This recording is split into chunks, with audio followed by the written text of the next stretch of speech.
General of the Armies Sir John Joseph Pershing GCB, September 13, 1860, July 15, 1948, nicknamed Black Jack, was a senior United States Army officer.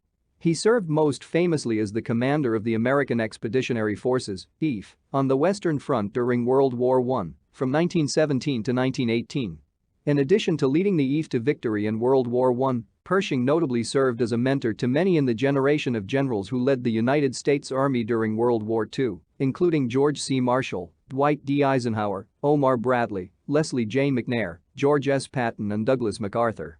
During his command in World War I, Pershing rejected British and French demands that American forces be integrated with their armies, essentially as replacement units, and insisted that the EF would operate as a single unit under his command, although some American divisions fought under British command, notably in the Battle of Hamel and the breaching of the Hindenburg Line at St. Quentin Canal, precipitating the final German collapse.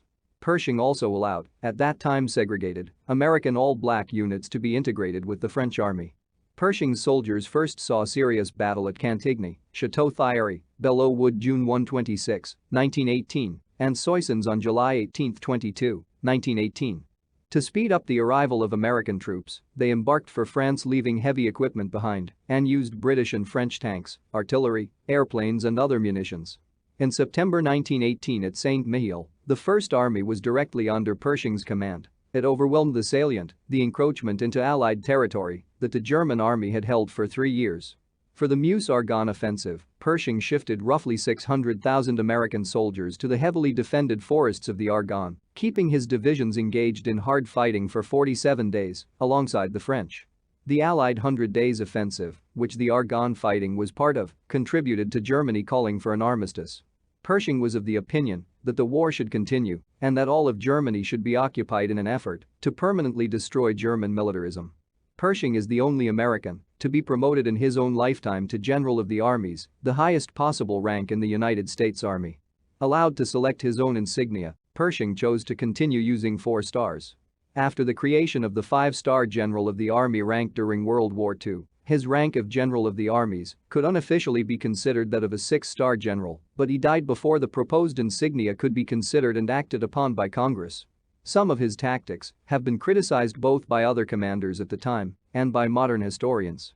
His reliance on costly frontal assaults, long after other Allied armies had abandoned such tactics, has been blamed for causing unnecessarily high American casualties. Pershing was also criticized by some historians for his actions on the day of armistice as the commander of the American Expeditionary Force. Pershing did not approve of the armistice, and despite knowing of the imminent ceasefire, he did not tell his commanders to suspend any new offensive actions or assaults in the final few hours of the war. In total, there were over 11,000 casualties, dead, missing, or injured during the final day of the war on November 11, which exceeded even D-Day casualty counts seen later in 1944. Of those, 3,500 were American casualties directly attributable to Pershing's actions. Pershing was later questioned by Congress as to why there were so many American casualties on the final day of the war.